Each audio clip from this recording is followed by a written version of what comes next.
bad now, but so heavy we shouldn't language be and awkward. adult themes and may not be suitable for audiences under 18. Viewer discretion is advised.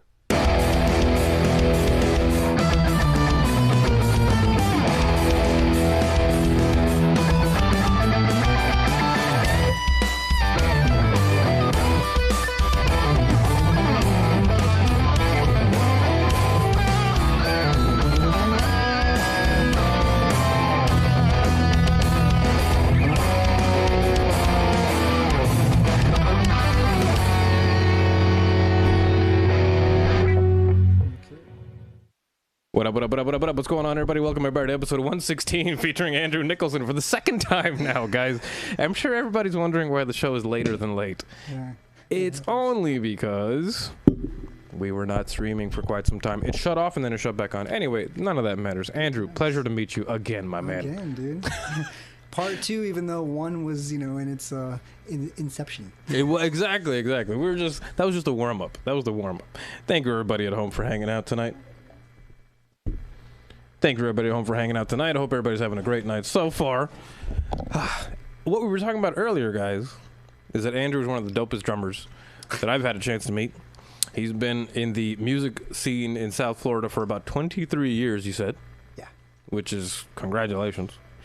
Because a lot of people lose the passion before that. It's unbelievable, dude. It's music. If you're really about the lifestyle and you understand the meaning of that lifestyle, you just kind of go with it. I'm completely with it. And that's the way to be, man. You gotta just... a lot of people look at it like if they don't get anything back from it, like monetarily, they just give up on the music. Pretty much, man. That's not fun, bro. And, Sorry, love. Do you mind getting... The cat's totally in love with me. Yeah, we're just gonna go ahead and get the cat away. Man, this shoe tastes great. Yeah, the cat is definitely in love with all sorts of shoes and jeans and... It must be the divisional void Sebastian vibes, because Legato destroyed Sebastian. I'm sure you see this clip. Oh yeah. He just attacked him. At one point, he snuck up on him and just bit him in the arm. It was amazing. Oh, It was hilarious. Yeah. That's great. Oh, great. Christ Almighty! All right, give me 1 second, folks. Oh boy, getting mauled. Yeah. Sorry, There it goes. Sorry, Live on the feed. Take a look at him.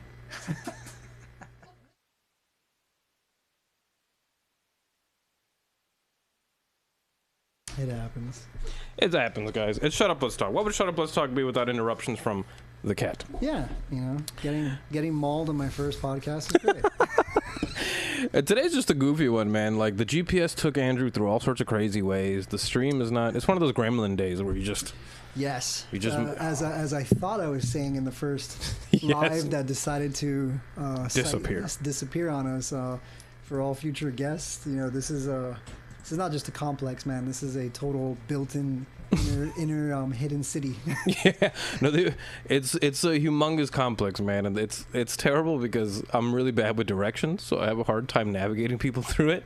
As we found earlier, I was like, all right, if you see this thing, if you see the fire station, just go straight. He's like, what? What's going on, Marisol? Marisol says legato. And finally, I was wondering earlier why the chat was not engaging, or like why the chat was not initializing. Oh my gosh. Now the chat is finally there. What's going on, Marisol? Thank you for hanging out. Yes, thank you very much, Marisol. Pleasure to meet you in the virtual way and in the virtual flesh. Finally to have one person watching us. Yes. The first one too. Yeah, right. I do. That's the. Anyway. Andrew's one of the sickest drummers. I'm going to start this episode now by showing the people your clip because I think it would be good to see what you can do, my man. Because honestly, you were... I don't want to say it's hard to find people that are actually talented because that's like the meanest thing to say on the planet. So this is not what I'm trying to say. But at the same time, it's really nice to meet people that look beyond being a one-trick pony. Yeah, I mean, so that's kind of where I'm going with. So let's go ahead and bring up Drew Drums 84 on Instagram, and we're gonna go ahead and play this Cheers Friday clip from Drew Drums.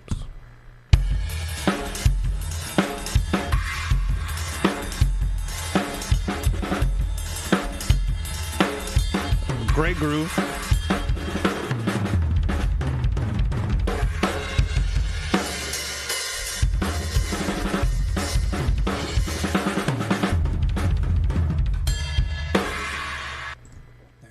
Sick.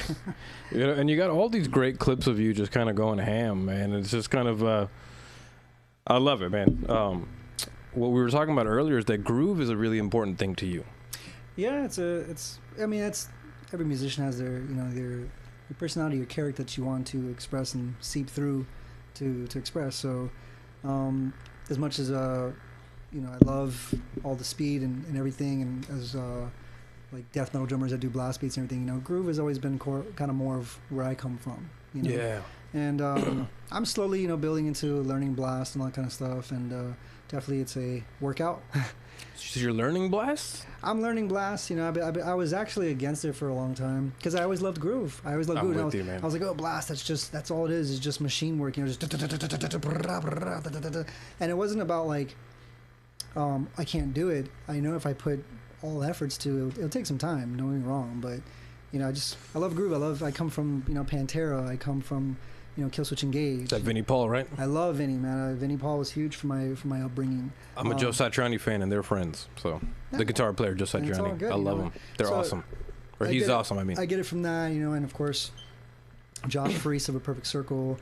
I guess more in recents, I definitely love this guy. I don't know if it's Arik. This is A-R-I-C or Eric. I don't know how he pronounces it. Impromptu. I'm probably butchering his name right now. The drummer from Night Versus. Night Versus. And he's also in this a bigger band that really blew up because they're a little more easier listening, called Fever 333. Okay. But if you're into really technical drumming and just a drummer that is totally innovative, you got to check out Night Versus, man. Night Versus. Yeah. Feel free to check that out, folks. Look who, ironically, is in the chat. We got John Matos hanging out in the chat tonight. That is hilarious. John, man. we were just talking about you earlier when in the earlier stream that went down that did not upload.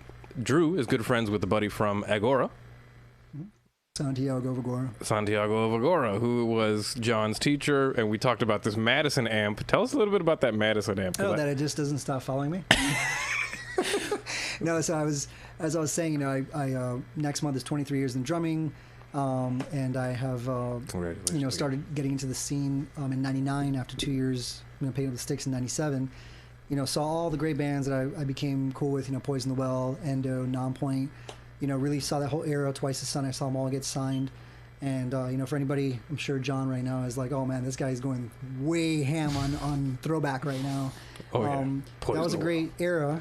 It's so funny because it's like we have to talk about these different points that we missed on our first stream that just died. I love that we're acting natural too. We're like, yeah, it's fine. Never heard you say that before. It's Andrew's first podcast, but let's just crash the stream right halfway.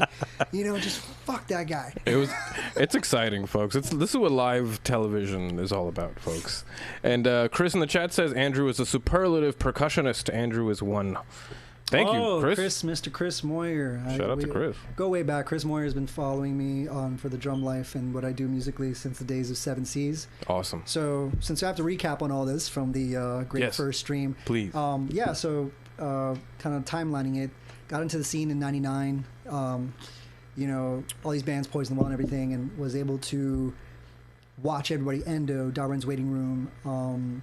They all were on 94.9 Zeta. They were all playing Zeta Fest with Stone Temple Pilots and Deftones and System of a Down. So coming to see your friends that are from your hometown that are playing to 10,000 in Bicentennial Park, that was home for me. That was like, I'm all about this. I'm all the support. And I got into the scene, and then a couple garage bands, got into my first progressive metal band called Vessel, like female fronted vocals.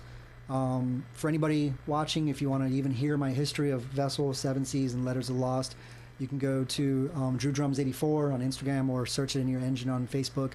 And from there, the band profile, you could even listen to all those bands and check out all the music and everything, and kind of like my history of, as I was stating before, being probably your second veteran from ROMs, from Falsetto. Yes. And, both of us are left-handed drummers and been around a while.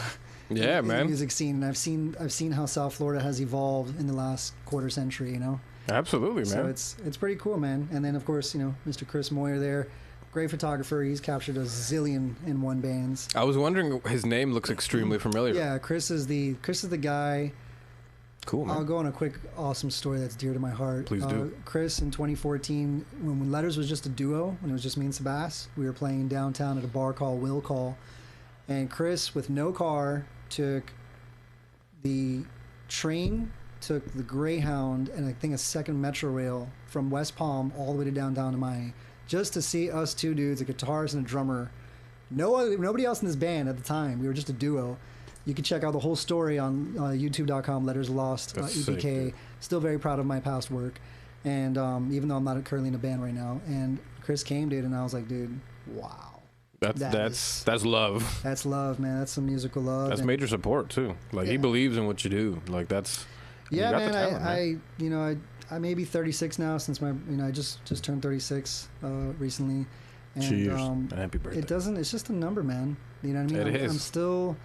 I'm still the guy that was that here. I'm still 21.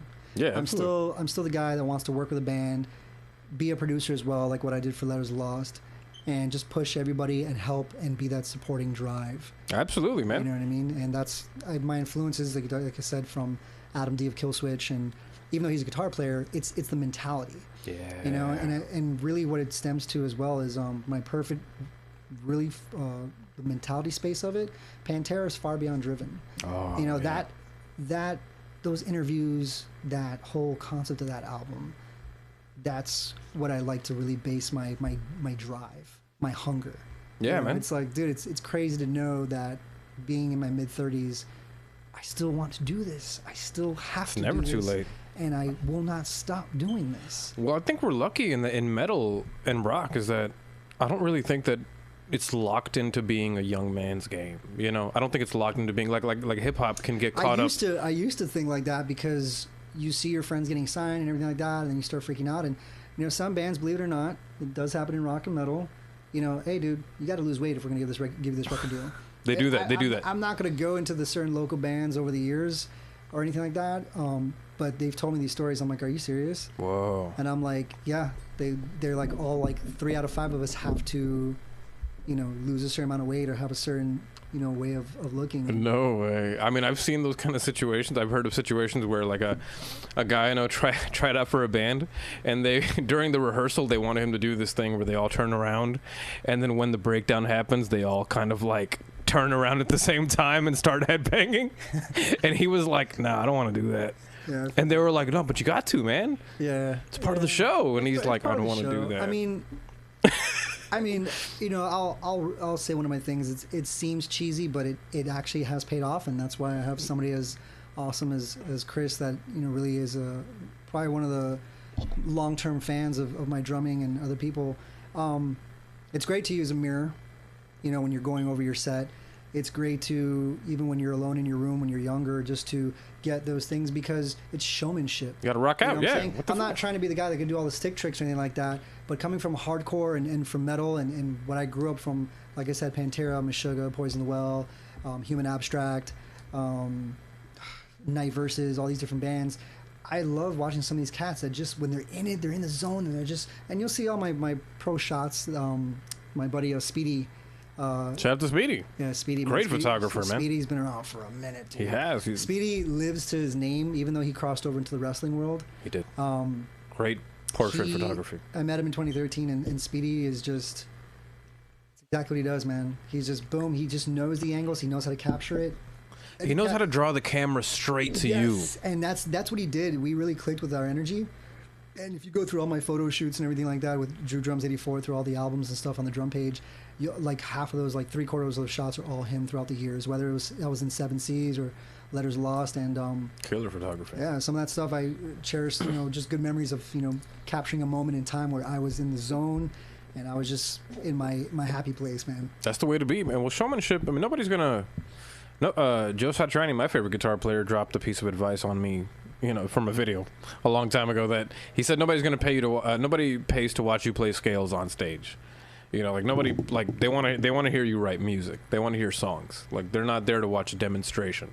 Or some people are, and that's we talked about earlier, that metal, the new metal world kind of turns into that a little bit sometimes. It turns into more of a demonstration of what you can do rather than amazing songwriting, you know, and chord progressions and I think melody. where I'm at now, it's like, well, when I'm in a band and stuff, it's like a combination of both. You want to push the envelope, but you also want to keep songwriting in its formula. You need a balance. You don't want to be a band that's, hey, let's just try to calculate death and just like try to do the most odd time signature with the most 450 BPMs of just where your muscles are about to just explode out of your, you know what I mean? Like, you got to keep balance. What do you think about this whole trigger thing going on these days? Can you explain triggers to me, drum triggers? Because I really don't even, I'm a guitar player. It's a subjective, believe it or not. I mean, to me, the band of all time, it's not only just one of my favorites, but they were way before triggers became a trend, I guess you want to say. Pantera. They were using them? And whatever. Vinny is like I guess if you want to call the king of it from that time frame for using triggers, and it worked, man, because when I was very, very fortunate to see Pantera 2 times. Wow, dude, that's huge. Ozfest 2000, and I even have the date, dude. April 1st, 2001, with Soulfly, nice, Nothing Face, and Morbid Angel. Wow, I'll never forget it, dude. That's a hell of a lineup. Yeah, holy and I mean, shit. I'm that's right heavy. now. I was never meant to be a jacked up guy, so like I'm 160 right now, but I was probably 115 or so in that pit. Sick. With massive skinheads, and these are the certain skinheads that they have blades in their mouth kind of shit. Oh, Christ. Let's go in there and just kill everybody. Yeah, we want to see blood on the floor. Not the Michael Jackson song either. Yeah. I'm telling you. Shout out to John. He says, he said, knew it, man. He said, oh man, did he drum for Vessel? Knew it. So, wow, yes. John knows your Vessel days, man. So shout out to that. Yeah. And triggers are fire, and not cheating arguably harder shows more of your mistakes. So can you explain what a trigger is exactly for somebody like I don't know exactly what that is. It's the device that goes onto the bass drum, and what it does is it carries the attack over. Because when you're in the world of mixing and understanding how shows work, yep, you need to build the best relationship with, if you're going to bring somebody as your secret member, for your local show or your tour, to get on, to be able to pull that off. You know what I'm saying? And to get the mixing right, because yes, that'll clarify through the clarity of the bass drum to make sure it blends with the band and comes out through the PA great, but it's meant to just cut through. It's just a constant cut through, because remember, is it just a sample replacement? It's like a sound replacement, yeah, in a sense, and it just cuts through the mix. That's what they say. And the thing is that as a drummer, you got to remember, you're human. Yeah. So not every single hit is going to be executed with the same power and the same. That's impossible. That's why they have to pay drummers. Yeah, exactly. It's feeling when you're playing aggressive music, like you're doing 32s on the double bass. Just brrr, not everyone. You want a wave. If you took off the trigger. Yeah. It's not everyone's going to be executed to the T of. You know what I mean? I don't even think it would sound attractive to the ear if it was. Would it? It's dynamics. I mean, that's a subjective matter. I get what you're saying. Triggers are optional, and it really depends. But when you're coming to this music, I see what you're saying. I wouldn't mind using it in the future. Well, think about hip hop. Think about hip hop drums, right? Because I love all styles of music. Let's translate it to something else that's kind of the same. Mm-hmm. Hip hop drums, right? I guess you could consider that all trigger all the time, because a lot of people. I personally like drums that have velocity. Live or just the records? On the the way that they record them into their from a MIDI keyboard, like the drums that they do. Oh yeah, of course. And what I mean by that is that if you're saying that like a kick drum, it just kind of levels the volume out to be more even.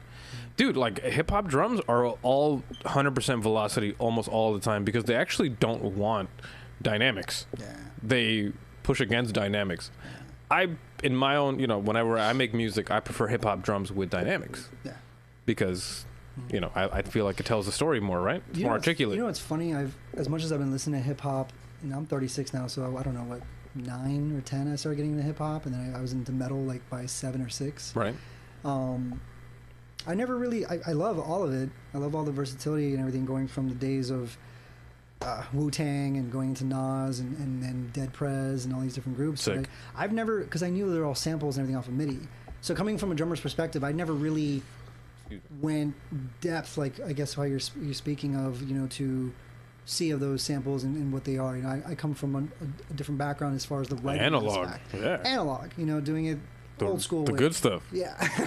Hey, it is. Come on, I was against programmed drums and sound replacing my stuff for a long time, man. How does that work these days? So when you're tracking drums, sorry not to cut you off, but that's something that's always fascinated me, is that now when you try to record live drums, there's such an expectation on metal bands to have this impossible octopus drummer these days? There's two sides of that. You got certain bands that want to keep it real and go analog. Nothing wrong with that. You know, that's it's just a certain preference. And then you got bands that they want to have that record to sound monumentally huge and a very wide sound. So you have to layer the guitars and everything and all that stuff. And you'll do your performance, but then what happens is your actual kit, you just grab, okay, let's say, you know, you got a $2,000 kit or whatever, and you want to get a $5,000 snare drum.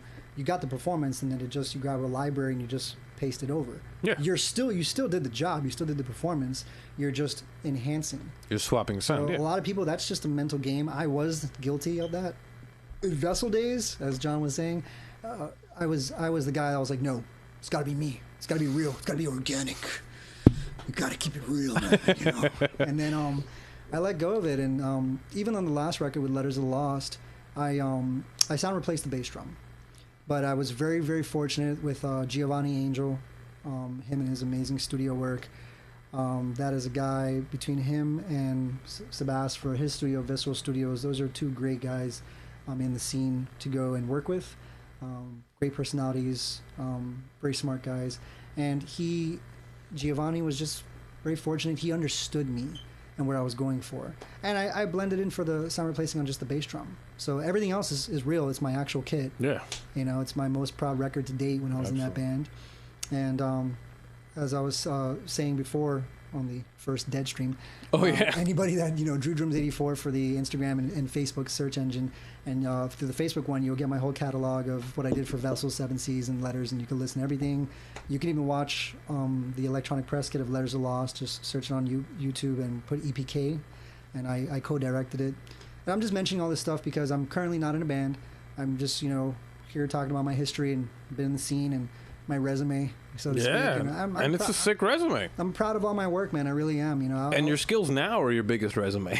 Thank you, man. I appreciate it. You know, during on Drew Drums 84 on YouTube, you will see 2 drum covers, one of Slipknot Unsainted, and one of like my hometown boys from here, as we were talking earlier, Poison the Well. Yeah. So I wanted to do those 2, and then I just started doing all these little clips. I was like, I want to build more content faster, so I just started doing 1 minute or less clips just to get out there and just, you know, do it. I love it. You know, because when I was in the band days, I was against doing like my own thing. Everybody was like, "Oh, you need to do drum covers. You're great to watch. You're really great to watch." But I was wanted to put more focus on the band. I was like, the band's got to get signed. We got to get this going. We got to get the record. We got to start touring. That's good though. You know what I mean? And that's where my headspace was. You know. That's a good attitude. You did it for the team. You know, like you were trying to look out for everybody. You know, trying to make it something a bigger payoff or something. You know, or just a bigger. I don't know. I see what you're saying, though. I think the drum cover idea is really good because today we have Instagram that, you know, lets everybody do things at a minute at a time. The only thing I really hate about Instagram is that they, little by little, they kill the quality of your sound more and more and more. And from a drummer who I bet you hear it in the hi-hat right away. I could see it. I'm very fortunate to have somebody like Sebas that we sit down afterwards and go through the mixing and, you know, mixing world is never ending of learning. In my years of doing the EPs from Vessel and Seven Seas and Letters of Lost, mixing and recording is almost like entering the Matrix. You will never, ever hard to get stop learning. It's true. And it's never done. Nothing's ever done. I mean, what's a perfect record? Exactly. You know what I mean? Exactly. It's always just good enough. I think Randy Blythe from Lamb of God said it best. He goes, those records were recorded at those times, and those were the people that we were during those times, and you were capturing those. So, you know, as the overall artist, no matter what your genre is, if you are looking back and you're like, oh, I could have done this way, did this drum fill or this vocal line or this guitar lick. It's like, no, dude, you were being who you are in the moment then.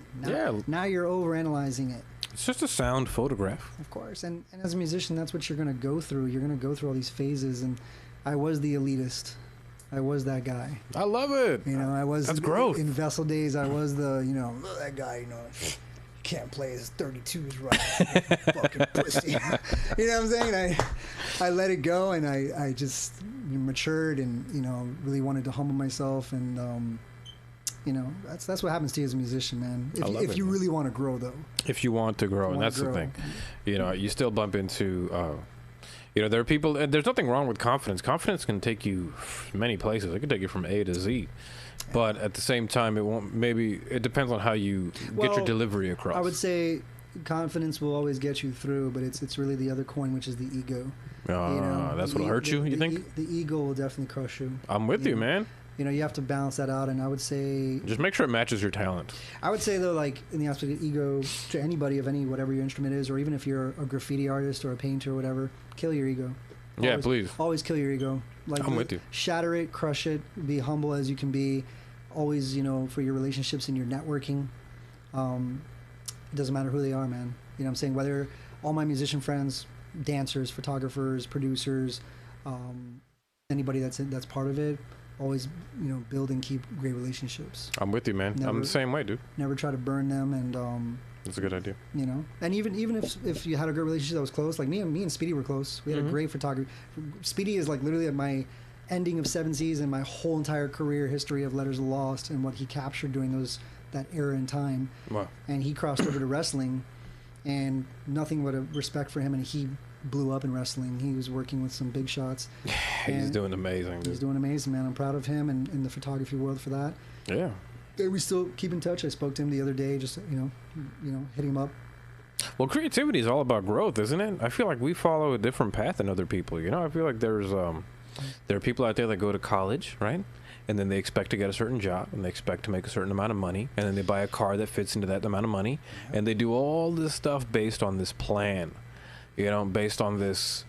All right, I know I'm going to do this for a year or two, then I'm going to go do that. It's all on this grid, and nothing stresses me out more than that grid. I hate that grid. I mean, I love blurred I don't want to lines. go too off on a rant with that, but please do. This is the place to do that. Because it's not really music related. That's more life related. I feel you. That demographic died. Yeah. I mean, it's still like my brother's an extreme mathematician. He's a coder for his business, for the business he's in. Great. But I mean, look at where we're at as USA, man. Yeah. Look at where we've been the last 15 years. Yeah. I know over 8 out of 10 people that for everybody in my life graduated, can't get their career. It's hard, dude. And then they're stuck at a blue collar job, and then they're screwed over $100,000 to $500,000 of college debt. Of debt. And you always end up getting a job based on somebody you know anyway, right? Then you have my personal hero right now, because I look for all forms of motivation.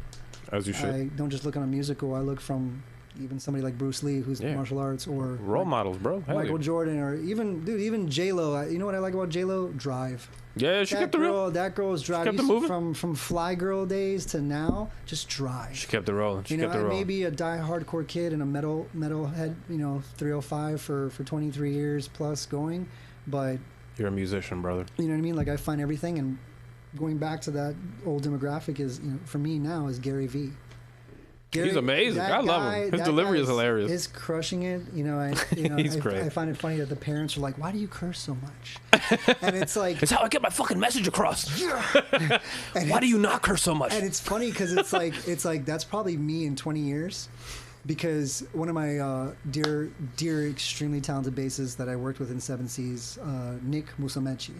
This kid, I've told him time and time again, man, this kid is like the modern Flea, Victor Wooten. The kid is just, he eats the bass alive. And he said it best, me and Gary V in similarity, I'm like a knife. I just cut straight through the bullshit. Good. You know what I mean? It's hard to find people like that, dude. You got to be direct, and that's how you carry your business, not in a pushy way. I might be a bullshitter. I might. I just don't beat around the bush, man. That's just, good, I'm direct. Here's what it is in the business. If you're going to produce my record, here's what you're going to get paid up front. Let's work this out. And I always guarantee what I'm going to be doing. That's the way to be, man. Those are the kind of people you want to work with. And you were saying now that you're not in a band at the moment, but I know you said earlier during the failed stream, we were privileged enough to get some really epic information that you dropped to us. You feel free to repeat it again if you can. Sure. So even though it's my first podcast, and I've been in the good Miami as a 305 boy since 1986. It's time to say goodbye, man. I'm actually today was a big day for me. I just turned in my documents. Wow. Going up north, not too far, just a whopping 3.5 hours north to Orlando. To Orlando, the land of the mouse. Yeah, gonna be there with my brothers and starting a new job, leaving University of Miami. and just a new chapter. Orlando, I feel, is another amazing music scene. Yeah, man. So many talented bands have, from what I would like to cap out over, you have Under Oath from Tampa. Back in the day, I didn't know that. You had Scrape from Orlando. You have Limp Bizkit from Jacksonville. Are they from Jacksonville? Yeah, dude. Yeah, so I mean, I did not know that. A lot of great bands have just always even Death, right? The death metal band themselves. Yes, Orlando was the capital of death metal, if I'm correct, in the early '80s between Cynic and Death. Something like that. I'm bad with that. John would know. Since we're on that topic, I'd like to give my 100% amazing shout out to Sean Reinhart, legend that unfortunately left the world back in January. Man, what a crazy year it's been. And it started off with all the music. Yeah. From Rush. Oh, yeah. Sean Reinhart of that time. Neil Peart. Who was also in Agora. Oh, really? He was in the early Agora. So on Agora 1, he was on that record, which that record is why, like, when I found out, dude, I cried. Wow. Because I bet, dude. I'm close to Santi, and I've done martial arts with Santi.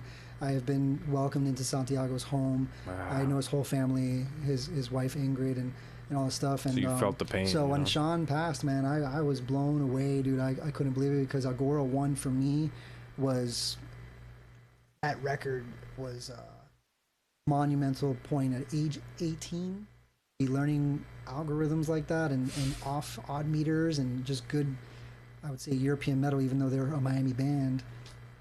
Santiago is an ocean of theory, man. Yeah, He's a very smart guy. Man, well, what I love about prog music in general, prog and death metal and all these kind of somewhat challenging genres of music, is that they work off of surprise and unfamiliarity, and these notes that you probably wouldn't normally use in some sort of Western music, or pushing the envelope. Pushing the envelope, man, and not being afraid of being, not afraid of putting you through a story. I've always looked at Opeth is my prog. Thank you, my love. Would you like a beer, my man? Another one. All right. Feel free. Thank you, love. Opeth has always been my favorite prog band and my favorite band in general, and because I always felt like every one of their songs and one of their albums, they put you through a story, and these songs are like 10 minutes long. Don't get me wrong; they're literally like movies, but they put you through so many and I didn't know that you could do that at that time as a teenager. I didn't know that you could do these things with sounds and frequencies. What kids are doing now compared to our time is even amazing. Oh yeah. Some of the people, man, I see some of these people playing like 15-string guitars. During our era, we didn't have the luxury of what kids have now. A 7-string was a big deal. What I mean, and I know John can relate, because back then you had your friends that were showing you things. Dude, you had ultimateguitar.com. No social media. No. How did you learn how to drum? How were you able to practice? Because for us, for guitar players, we did tabs. Aside from the first, it was Kendall Conservatory Music. That's where I just learned to hold the sticks, how to, do variation and simple counting, 1 and 2, and where to land the 2 and the 4 and everything like that. I did it for a little self-taught. Then I went, I went 9 years self-taught. And then Gian, who was also, like I mentioned before, in Agora, who's now in Daybreak Embrace, I did lessons with him in 2007 for a while. And that changed my whole game, from understanding that my ergonomics were wrong, my technique was wrong. So, my ego was shattered. And, I had to learn all over after 9 years. Wow. But then again, it paid off, because now I don't have no carpal tunnel. I don't suffer or needed any type of surgeries. So, I got to give credit where credit's due. That's major. That's a good friend of mine, and that guy is major, a phenomenal drummer. He's a great guy. I'm glad to hear that you haven't dealt with any sort of injuries and stuff, because I think I'm on that journey now, where I think my technique has been kind of goofy all these years. Well, what you got to start with is stretches, man. I literally, you can ask any of my former bandmates. I don't even go near my drum set unless I get a good 10 to 12 minute of stretches. What are some good drum stretches? I actually used one from one of my guitarists, Brian Russell from Killing High School, that I graduated from. Just a simple taking, on the first half of going so. Yeah. Counting to 15 and 20 seconds. And then when you come on the up, this is where everybody fails. The thumb's got to be in.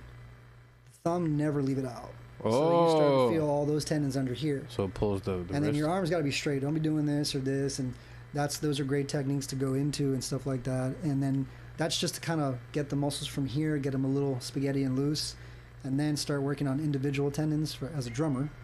And then from there, start doing all my rudiments and stuff and building up and doing all the videos that I do online and drum covers and stuff like that. And what happens is that once you get into it, you get warmer and warmer and warmer, and then you get into a zone where you find like a pocket, you know. And I'm sure other musicians can relate on their instruments. Once you get on that and you pass all that warm up phase, it's butter.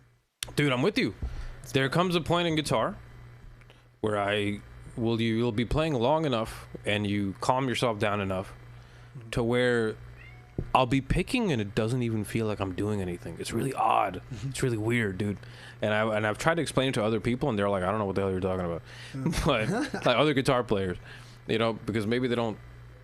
I don't know, man. I feel like music for me is a very spiritual beast, you know. And I'm not a hippie type of cat, really. You know, I just try to put things out there, and then I feel like I throw ideas into the air, and then I just jump up and pick what I can. You know, it's like you send signals out, and then they come back to you in some way. If you start doing that, once you find your schedule and everything that you do, and I'd say within the first 3 days, you're gonna feel a difference. Absolutely. That's the beautiful thing about the human body. You know, whatever you change, whether it's your diet or certain habits, your body converts very quickly. Reacts. You know what I mean? So as a drummer, you start to learn all those things. I love it. What is the breathing like during drumming? What do you do for your breathing? Like, is there a certain? Have you noticed that sometimes you're short on breath because you're taking short breath? Back in the day when my ergonomics were off, I was hunched over. Legs were up because the throne was too low, and I'm there like, back in the Vessel days, and then, getting all my lessons from Gian. So I would say where I'm at now, I'm kind of like, when I play now, I know it's going to sound cheesy, but to me, it's like I'm not there. Yeah. I physically, yes, I am. I get it. But mentally, I kind of I'm in such a happy place. You're like a vehicle, right? I am a very spiritual person. I don't really talk about that too much in the music scene and stuff like that. Music, as they say, don't really talk about. That's from my influence, my old man. Don't really bring up religion, politics around people. And I am a spiritual person, so like I kind of blended that with what I do. So for anybody that's seen me perform, the reason why you probably have seen me lose my shit on stage when I get really into it, and you just see all the rage and all the emotion and just and everything like that, it's because I'm not there. Yeah, I'm literally just channeling in a different dimension, if you want to call it, as cheesy as that may sound. It's real. And then I get to look up at my band members, and it's like the hard work. No, I'm with you. I'm with you, bro. All that screaming at each other. It paid off. I'm with you, man. I mean, I don't get to have those moments on stage because I don't play live, but I feel like that when I'm recording my music. There are times like I'll record not a backing track, but I record the song, and I always try to save the guitar for the end. Yeah. Because I feel like that's where I get the most distracted if I start right away. If I start with the guitar first, I'm going to start making a million riffs, and it just never goes anywhere. I try to start with the drums first. I start with the bass sometimes, chords on the piano. Always try different ways of mixing things up. Absolutely. You know what I mean? Like, I'm old school in the sense of, like, when it came to writing. The reason why I was against getting on a keyboard and doing program drums or setting it up on those programs, I was the guy that wanted to improv it over and over and over and over and over right there on the drum kit with my band members until I got it right and until I was happy. But I love that. Fuck. Because that's the old school way. But then I get it. It's exhausting on the body. That's probably why I build so much endurance. Because I've had, like, Ryan from 7 Seas, when I first started working with him, he was like, dude, it's been 4 hours. My fingers are done. And I'm like, what do you mean? Like, we're just getting warmed up. And I'm used to those kind of days. So that's awesome. When I started to, with one of my members from when I was in Letters, finally letting go of my ego mentality and wanting to touch up with program drums and everything, I was like, oh, cool. I got creative, but I didn't physically have to do anything. I just dived in to the writing of that, and was like, okay, I could play a lot of stuff like that, and then take it home, listen to it, and then fine tune it on my own, and then kind of get my flavor. So in that aspect for you, just try anything and everything, and you'd be surprised, because you never know, you might build 3 strategies, and when one gives you a little bit of writer's block, try the other one, and it might be a refresher. Absolutely. I'm definitely going to take that advice into the second album. I've been working on my second one now, and I'm having fun with it. I'm trying to do something a little bit different from the first one. I'm just trying to take it. I don't know what the hell my genre is, because I like so many of them, and I don't feel like I have to stick it anywhere. I feel like You want to be just a big ass bowl. Yeah, pretty much. And it sucks because like, you know, when it comes to marketing yourself and business wise, of course you want to fit some sort of niche because you want people to kind of find you easily. Well, I mean, think about how we felt in Letters of Lost, you know, for that last project it was hybrid metal. So between between the gent and the jazz thrash and the prog, and you know, if you listen to that record called Walk With Us, you know, you'll see a big difference from one of the songs that everybody loved called Canopsia. That was like our anthem, so to speak. And then you listen to a song like Devil's Son, and it's like, this is the same band.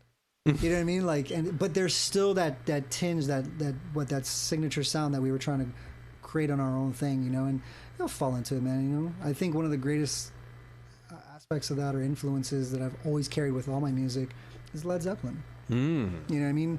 You've seen their timeline and their growth, and they weren't afraid to try certain things that other bands would be like, I don't know, man. And look at where we are now, dude. 2020. Their records are still being pumped to this day. Well, I think about it like, how are you supposed to be groundbreaking in anything if you're not willing to try some different sounds and different scales, different notes, different ideas, different textures? Like, that's why I fell in love with Opeth in general. I know I bring them up a lot, but honestly, that band changed my life only because they give me everything. I'm not kidding. They give me everything. They give me the insane metal. They give me the groove. Holy Jesus! That drummer Martin Lopez, like the first drummer they had. I'm not like the biggest. Of course, I know who Opeth is. Yeah. I've heard a few songs. I never really went deep on it. And, you know, I'm sure there's probably some, like, diehard metal elitists that are going to watch this later and be like, kill him. People get on me like that with every single band because there's a lot I have not heard. Because, honestly, I got really into rap after a long time. So, like, I left them. And I didn't leave the metal world, but I just love different genres. It's hard for me. I don't know, man. I'm not the kind of cat that could listen to 1,000,000 songs in a day. I just can't. I don't have the attention span. I am that guy. I would love to be that guy. I just wish I like to sit with music and I like to let it absorb into me. I think my problem now is that, like, that's cool. So, like, I do, like, accounts and stuff for my job since we're working from home for COVID. True. And I got the laptop next to me, whatever, and I'm literally jumping from Bjork to Pantera to Meshuggah and then over to Wu-Tang. And then, believe it or not, I really like what she's doing, and I'm actually glad she's so young. I mean, talk about, wow, so much to absorb. And are we going to say Billie? Billie Eilish. Man. Are we going to say Billie? Wow. Girl's got a voice, dude. She does have a voice. She has a voice, and if people She's the new Avril Lavigne, dude. I wish I was kidding. In a way, dude. In the sense of mainstream and blowing up, yes. Dude, on the business. But if you really dial into her album and what it is, and I mean, like I said, I like everything, dude. I'm adopted by a wonderful family from Trinidad and Tobago. I love music. So I come, you know, from that's where the brown comes from. I was wondering. Well, I'm Colombian. I'm from Bogota, but I was adopted as a baby. The lovely Claudia's from Bogota. Awesome, sweet. So I lived in Trinidad for a couple of years, and then I came here in Miami, and sweet. You know, I just loved everything since I was a kid. So I mean, for me, Billie Eilish, sure, some songs could be dancey, but she has some great ballads, and then she has some dark stuff. And you know what's interesting? Notice that we are in a world where mental health is through the roof. She blows up. The girl's about, I think she's now 18. No, she's 18, blew up right before. The girl's has cashed in. She's made, you know, she's stadium. She played in March, literally like days before COVID hit. She played the AAA, American Airlines Arena. I've seen her at like live shows. You're 17 years old and you're selling out the freaking AAA, dude. I had friends that went to the show and they would like take pictures of like they were like taking Instagram stories of the concert, and I saw her jumping around on stage, and the crowd, man, it was just like a sea of human beings. It was unbelievable, and I'm happy.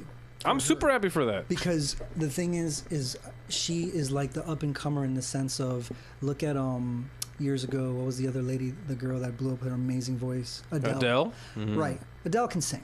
For sure. Okay, even she can sing her ass off. Even she can sing you know, really well. You know, other people that are big in the metal community were like, thank God.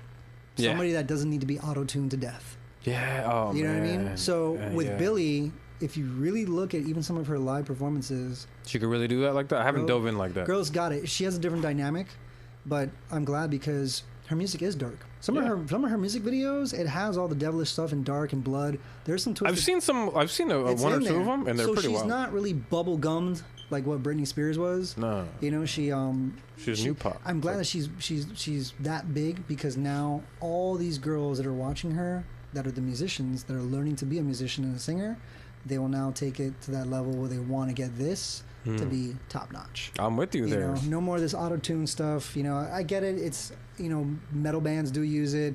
Bjork does use it. Maynard James Keenan does use it to a degree. It's one thing to just be a little dash. It's just pitching. If it's just pitching a couple of cents, I get it. But if you're going to, completely just maximize if we can hear how much is being used, that's the problem. And don't get me wrong, a lot of the people these days... human, man. It's just... No, and a lot of people these days actually sing wrong on purpose to be able to let the auto-tune kick in. Yeah. So it's become part of their sound. Sorry, man, I got too much pride to go. That's like asking me, Andrew, just fuck up tonight on the stage. No. Imagine if they had autotune on the guitar. Or the drums, imagine, or the drums. Imagine if they were just get near the head of the drum and it'll just trigger it for you. Just get near it. At least over the years from the experience, playing all the shows from back in the day of Cafe Cristal and Churchill's and all these different places. When it comes to fucking up, is having that quick save time. To get you back on track. You're there and and then bam, grab the next new stick drumstick, and land right back on the time, and people are like, he didn't miss it, that son of a bitch. Dude, being in the crowd, and me and my buddy, we were always kind of like the metalheads in the hardcore crowd. Because the hardcore crowd was always just waiting for the breakdown, where me and my friend were always listening to the riffs. Yes. And we were always be in the front with our arms up on the stage, just kind of headbanging. I was both. I loved it. Hey, man, it was cool. When Nonpoint was blowing up, and it was they were so sick. It was dude. Zeta Fest, and they were doing Zeta. What was it? I think it was called Hive. That song Hive. So when they did that song, and Great Stone Temple Pilots was on the bill, and Deftones, it was like 10,000 people. Me and this kid started a pit. I was like a crackhead. I was like this, man. I was literally like this as a kid.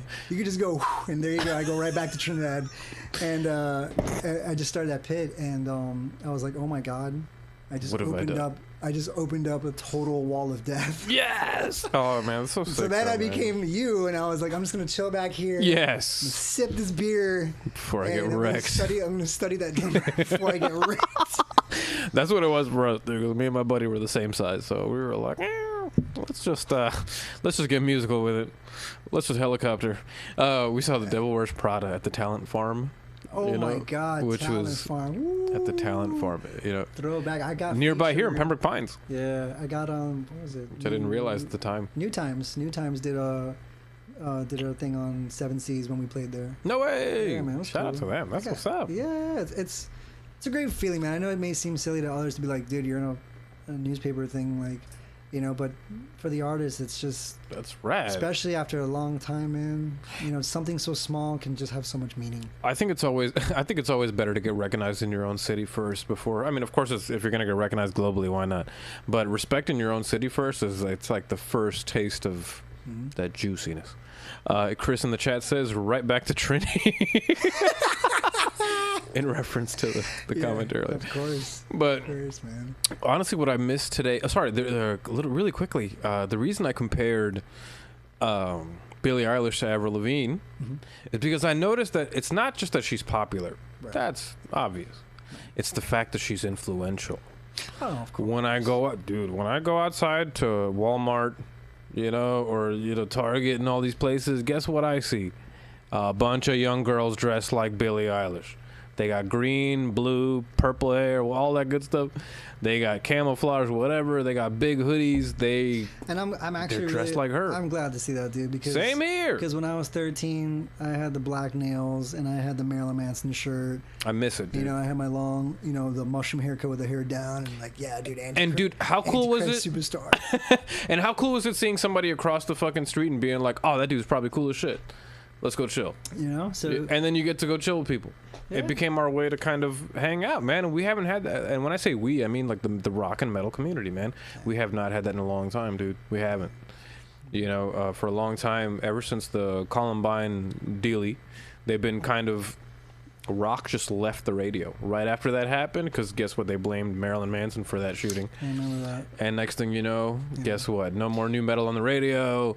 All of a sudden, we're gonna push EDM. We're gonna push rap more. Well, it's again, I've been here since '86, so I mean, watching the wave and all the different changes, watching the hardcore phase, and then the new metal phase, and then metalcore phase, and then the emo phase where everybody was like emo, the Hawthorne Heights with the 4 pounds of gel like this, and the skinny jeans where your nuts are like bulging and like, your nuts are sticking out of your zipper. Like, why are you wearing your girlfriend's jeans? What are you doing? Like, no. At least my era with Jenko is like, yo, we were breathing down there. You know what I'm saying? Like, it was very genitalia friendly. It was. I'm telling you. No. The MySpace RAR phase was kind of nuts, man. I just remember seeing the crab dances where they would do like these crab. The crab movements. That was my favorite thing. I love it. But those, when I think back at it though, those were really cool fads to go through because I think it's just we were growing, dude. We were trying to figure out what was cool. I look back at some Marilyn Manson stuff and it's cringy. It's funny, It's some of the stuff that people used to wear. I just love it. The big ball bracelets, the metal ball, the necklaces that people used to wear, the diamond bracelets. But it was fun. It was a sense of community. You knew that you wanted to go see a show on the weekend. You knew that you wanted to listen to some dope new music. You wanted to get into a band's new album. You maybe wanted to even buy their shirt if you thought they were that cool. It was a good time. I was always, and I still am, man. I mean, you can ask the guys in Falsetta, you can ask Dying Side, all those bands. Even as a guy in his mid-30s, I am the guy that when I first found out about you, I'm the dude that wants to start the pit. I am the dude that wants to jump on stage and sing with you guys.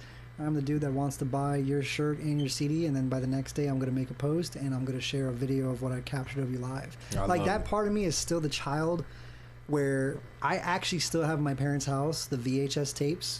So similar to what became Tebow. Yeah.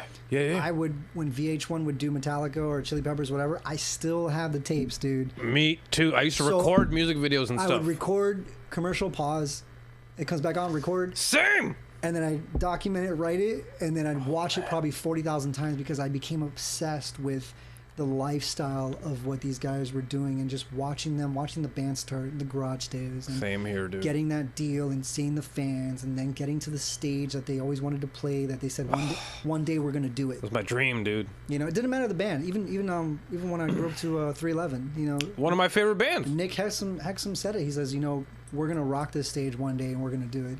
And look at 311 Day every year. Boom. You got was it New Orleans? Yeah, New Orleans. They do it somewhere different. They did I think they did Vegas this last year. But it was amazing. The mayor of New Orleans. Did he? They did the whole thing with the key of the city and said that on March 11th, from this day going forward, will be 311 Day for the rest of... 311 is one of my favorite bands for that same reason. They did so much, dude. They did so much, and that drummer's sick. Chad Sexton, his name, is it right? Chad Sexton is beast in a total pocket. He's a baller, dude. Drummer way, dude. Man, I hear some of the drums he does. Latin style, punk, you name it, rock, whatever. You can do it all. That guy is pocket drumming. Yeah, he's him and Josh Freese of Perfect Circle and Nine Inch Nails and everything. Josh has done so much amazing, great work, man. I love it. Josh actually, when I was in 7 Seas, he actually responded back to a tweet. Oh, that makes you feel so sick, I was like, right? frozen, like ran around. I was like, dude, my hero, the man. guy's tattooed on my chest, Perfect Circle. Oh, I'd have gone nuts, dude. I felt that way with, what's it, Sleepy Brown from he's not in Outkast, but there's a guy in So Fresh and So Clean, the Outkast song. Okay. He's the bald dude with the glasses and the mink coat. He's the guy that sings the hook with them. He's not credited on the song, but he's in the video and stuff. He does that. He has his voice, and I did a fun little. I did the melody of So Fresh and So Clean on the guitar, and I posted it, and I tagged him, and he ended up giving me a little. Yeah. Gave me some horns. Yeah. He gave me some respect. So I was like, oh. So shout out to Sleepy Brown. Those type of moments make you feel amazing because those are songs that you've carried with you your whole life. Last year, Eric from Night Versus, I did a quick snippet of one of his songs because Night Versus used to have a vocalist and then they went instrumental. Right. So on the earlier stuff, I did a quick part which was very tricky to learn because it has what's called hurdas. That's the famous thing in Meshuggah in the Bleed song. Okay. The whole yeah, I didn't want to do it and like make too much noise. But I don't know how I did it without that. But that's weird. With the whole there's like a piece of that in the music. The little burst. And he liked it and everything, and I was like, whoa. And then Poison the Well liked my cover of what I did of their song for it was Artist Rendering of Me. That's the name of the track for their classic album, which is like a timeless record. The opposite of December is the. Oh my god, I always. Everybody knows that it's opposite December is the season till something. I wish I knew that. But you know, it was a great album from '99. Definitely, that album was like the holy grail for me, man. That was the album as a local kid. Like, what is this? I must consume all of this. What I love about those days, man, is that, you know, the internet was still kind of new. Oh yeah. So we didn't know how to. Yeah, we couldn't just watch a YouTube playthrough. Dude, my boy told me, he's like, dude, I figured out a way how to meet new chicks. I almost dropped. We used to play. What do you mean, Vampire Freaks? This is when Halo just came out. The game. Oh yeah. So two of my homeboys, my best friends, James and Lewis, they were addicted, and we used to grab a bunch of like 7-Eleven junk food and sip Old English 40s. Sweet, the 32s. We don't get 40s here. No, we had 40s here, buddy. Did we? Yeah. When did they fucking? Bro, we could only get 32s. This is how old I'm getting. God damn. So they must have fucking fucked it up for us. So continue. Yes. We had that. And he's like, dude, I figured out a way how to meet or get back in touch with girls from school. You know, sick. We're like, what is this? Like MySpace. Me and my boy just looked at each other with our beers, and we were like, let's go. MySpace was awesome, dude. I miss it. It had individuality. Facebook was like, nope, we're gonna make everything look the same, and everybody was like, we're down for some odd reason. I think MySpace was getting hacked. It's funny now that we're on platforms now with this topic. Yeah, social media. I have a topic down there. This is why TikTok is the winner right now, dude. Because Mark Zuckerberg doesn't own it. Number one. And the reason to that is the algorithm is insane. Tell me about that. I have one clip, okay? You guys can personally go right now to TikTok, look up Drew Drums 84. Okay, I have just broken 148,000 views on a 12-second clip, and it was a TBT from 2014. You know, it's a quick little thing, and I do 32s. The 32s on it were nuts, though. On the double bass. I think I might have even hit you up. Like, I was sick. Yeah, that's the one. And it's still going. That was done like 6 weeks ago. It's amazing. And in the first few days, I was like, I broke 5,000. Awesome. I was already hyped. Yeah. Every single week I check it, and every week the algorithms are just keep going and going. Why? Because it's organic. It's good. So Zuckerberg, you know, for the people that are not the Zuckster into the nerd of algorithms and how social media works, back in the early Facebook days and early Instagram days, you can post something and you got more views and more algorithm. Bands didn't get what's called a cap. Mm-hmm. 10%. Right. So the reason why Zuckerberg is insanely overly the top rich is not just the ads. It's the artists that need to pay for the boosts. Those boosts add up, and you're talking about. You do the numbers. Zuckerberg has a very wonderful bank account. Especially considering they work off those boosts like kind of like an auction, to where it's like booster, and it'll recommend a booster for $20. Yeah. Booster for, and the number's always different. Booster for 10, booster for 15. Region and all these different things. Exactly. And I've been a victim of that, kind of, you know. I did an experiment with my personal Instagram page where I was like, you know what, I'm going to make a music page, but I'm going to make it a personal account, not a business account. My advice, since I went from the kind of musician that I used to be a big-time elitist, and I was very ignorant to a lot of things. Right. And I'm a different person. Do it. Yeah. You know what I mean? I've still have musicians friends that I love them to death. They're super talented, but they're like, I'll never do it. I'll never give it to Zuckerberg. I won't sell out. And it's like, dude, you're trying to get out there, right? It's just exposure. You're trying to get exposure, right? So at the end of the day, truly tell me what you think success is. You know, don't give me that keep it real thing. You know, it's when you say you want to keep it real, you're just a band that's just going to go nowhere, and you're going to stay in your hometown. And then you're going to blame everybody else for why you didn't make it. Have fun to the 50 people that still come to your shows. And that's it. And at the end of the day, dude, like a record label back in the day might have done the same thing that Facebook could do for you today, which is show you to a lot of people, but end up giving you no money. Which a record label did that to plenty of people back in the day. Exactly, man. People got to realize selling out and success are two different things. Exactly, and that's a good topic. Really quick though, if you don't mind, I'm gonna play another clip because honestly, I gotta pee my brains out. I'm getting uncomfortably. The beer's kicking in. Pee-pee mode, yes.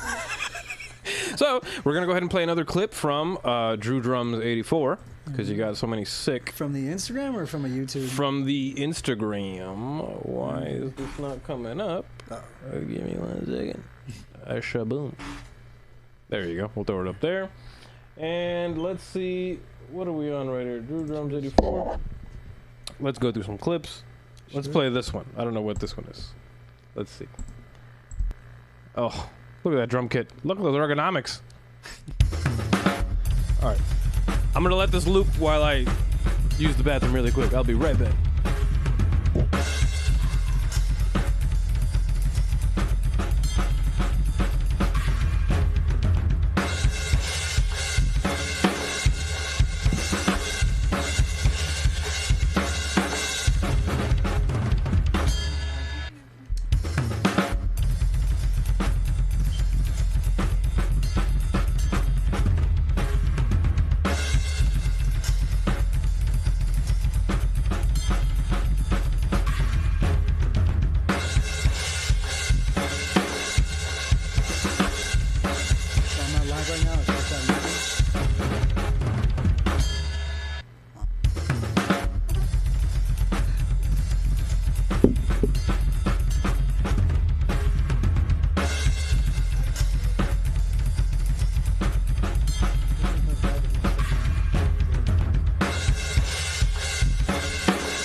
Hey.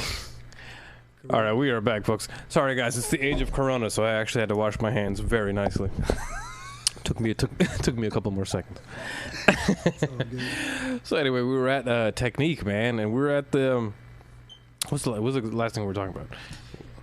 I can't remember. I'm super bad with that. I totally blanked on that too, man. Yeah, it's one of those things. All the types of topics. Yeah, it doesn't matter whether you podcast or not. That's always one of the hardest things in life is to remember the last thing you talked about. I don't know why. I can't do it. I've never been able to do it. I was always better with a longer term memory than I was a short term. Yeah, man. Anyway. So drums, man. We were talking about that awesome technique, talking about ergonomics, and guitar playing works the same way, man. Is that a lot of people try to play really fast, and then they get too tense, and then that carpal tunnel starts showing up. That lactic acid fermentation, whatever they call that. Yeah. Once you take the stretches and technique into real consideration. Stretches. Did we do that on this episode, or was it the old one? Oh my god, possibly. I don't know if that was that one. I don't know. Right? I don't know. Yeah. Okay. Well, just in case. Beer's kicking in. The beer is kicking in. Yeah. It's a messy but fun episode. To be honest, this is why I do this show, man. Yeah, it's fun. It's a free for all kind of thing. And it's live, dude. Like what annoys me the most about a lot of media these days is that number one, it's censored. Number two, it's edited. And it's edited for the wrong reasons. If you're just going to cut the silence out, that's one thing. But if somebody's going to hit you up and say like, hey, I probably shouldn't have said that. Could you remove that? It turns into one of those things where it's like, I get it. But at the same time, why are you so afraid of showing people who you really are? You get a little self-conscious. And obviously you don't want to go deep on something and come off extremely offensive or negative. Yeah. That's definitely your own doing, but for sure. I can see where that comes from. Right, like nobody wants to go to jail for something they said, so to speak. But at the same time, it's like, why are you saying weird shit? Don't get me wrong, things can get mixed around and things can get kind of thrown about. But it's just, I love live TV for that reason, Yeah. And I think this is the one advantage that we have over all these other people. Is that we get to do this in the right now, and all the people at home get to hang out and chill with us, and they get to just kind of, and it's amazing, man. Like it's a good balance for the quarantine. Yeah, and especially since the quarantine, all these new shows have popped up, and I'm excited, man. Now, this is the kind of TV I wanted. It's funny because totally glad to be a artist and a musician on your podcast and everything, but it's quarantine benefited us. There was like memes going around where it's like, as a musician, you're like, okay, I'm realizing 70% of my life is quarantine. It's so true. It's so true, because you're home and you're practicing and you watch your budget because you're not trying to overspend. Whether you're investing in a gear or recording or whatever your band is doing, that nature. So really, to me, I adapted like that overnight. Yeah, and that's what I was saying. You know, one of the topics below is quarantine practice, and I feel like those are one and the same. Mm-hmm. If you're at home and your drum set is a few feet away from you, excuse me, if you've been doing it this long, of course you're going to want to play it. Yeah, it's all about just scheduling, and keeping busy, keeping productive. Yeah. I would say the biggest thing. Do you stay away from the news? I feel like that's a tough one. It's a tough one because you want to keep up to date with certain things. Yeah. There's so much information going around. There's just so much, man. The world is in a very interesting place, but I think agree, dude. I think, we've made it through the Great Depression, we've made it through an economy crash, we've made it through 2 world wars. We've always come through, and as a human race, we're going to learn these things, and everything's going to be constantly being it's like evolving, I guess. It's going to evolve, and it's going to change certain things that are going to be for a better lifestyle. I agree. I agree. I'm with you. We're just going through a combination, and 2020 is just like, dang, dude. We're all on this, like, any 2019 to me, like, 2020, the vision, we're gonna get it. Yeah, we thought 2019 sucked. We're on the hustle, and then 2020 is like, oh yeah, fuck your hustle. Watch this, bro. I'm gonna bend you over, no lube, and just go wham. So it was wham bam, no thank you, man. We're halfway through the year, and it's just like, now we're making fun of each other. We're like, yo, level 6 Jumanji, let's go. Yeah, the next big catastrophic event is always like, well, we've seen it all. It's funny how. What was the other one? Murder hornets. Oh, the murder hornets, which conveniently just disappeared all of a sudden. Like that was a story for a week. Oh my god, dude, I died of laughter on that one. The media is amazing. Right now, I think it's a really good time. Speaking of, since everything that we're talking about, I think it's a really good time for a rock and metal resurgence. Back onto the radio is what I'm talking about. It will be, because back into the mainstream. Definitely people need it for the therapy aspect. People need to rage. They need to rage, and I think they're dying to rage. Isn't it funny though when you talk about media that look at where we were during our parents. When you were in the days of Black Sabbath, you're like, oh, you listen to devil music, it's worshiping. You play the record backwards, it's the secret words of Satan, whatever. Then you come to when we were kids in the rocker rapper prep phase. People literally tell me, like, oh, you listen to rock? Oh, so you're into the devil. I'm like, what? Yeah. I'm like, no, dude, I just like music. Just like, what do you mean? Like, I was raised Catholic. I mean, not that I like to boast about that or anything, but it's like, that's... I like the riffs. I like the riffs, and I enjoy the screaming, drums, and, instead of going out there, and one of my personal favorites for influence is Maynard from Tool. You use the music as a way to get you through your day. Because, of course. Releasing steam from the pot from one of his famous interviews from 2001 during the Lateralis days, you don't really want to go out there and actually cause an act of violence or go out there and just go on a killing spree, because your consequences are going to be, death penalty or life in prison or whatever. So yeah, these people in today's world, hardcore music and metal and everything of that aggressive tone would be the perfect therapeutic aspect for everybody. I agree. It really would in today's day and age. Absolutely, man. And with the Tony Hawk re-release coming this year, oh my god, their Skate 4 is coming out this year. Another game coming out called Skater XL is coming out this year. There's like literally 4 different skateboarding video games coming out this year. Wow. Which I'm not trying to say it's like planned, but I'm trying to which it's pretty obvious that it is. Yeah, like none of them knew they were supposed to work on this for years. Anyway, like people like games get built in 6 months. Yeah. Anyway, not saying it's planned, but at the same time, it's a good time to be into that rebel mode, like skateboarding, like those Tony Hawk games got us into the X Games, and checking out those kind of things, and the music involved in those games. I think it'd be amazing that these people that hopefully catch themselves in the heat of emotions, or like, instead of going to commit this act of violence, let me just go online and start searching things, and they come across whatever it is they find. I don't even care if they're like raging to freaking Limp Bizkit. Just a way to release the anger and not commit an act of violence and all this rioting and looting and things that are constantly happening. Nothing wrong with protesting. I'm all for it. You know what I'm saying? I want that change. You know what I mean? Like, I've had one, it wasn't brutal type racism. I was coming back from Trinidad, from Carnival. Right. And it was obviously 9/11 happened in 2001. This is a few years after, so all the strictness in the airports. The guy just took one look at me, and because I look Indian as well. Yeah. You know, can you step to the side? I said, sure, check my bags. You know, they've done that to me. Coming back to Carnival, so that's really the closest thing. I don't really have anything else to come close to. I'm with you. Unfortunately, the craziness that has gone on in the world, but you know, we're gonna come out of this, man. I completely agree. You know, and I hope that this change affects for the better of all people of color. I'm with it, because man. it's happening to Latinos. No, it's happening. Yeah, it happens to anybody who's not. You know? And I mean, the status quo. You know, believe it or not, it does happen to white people. Yeah.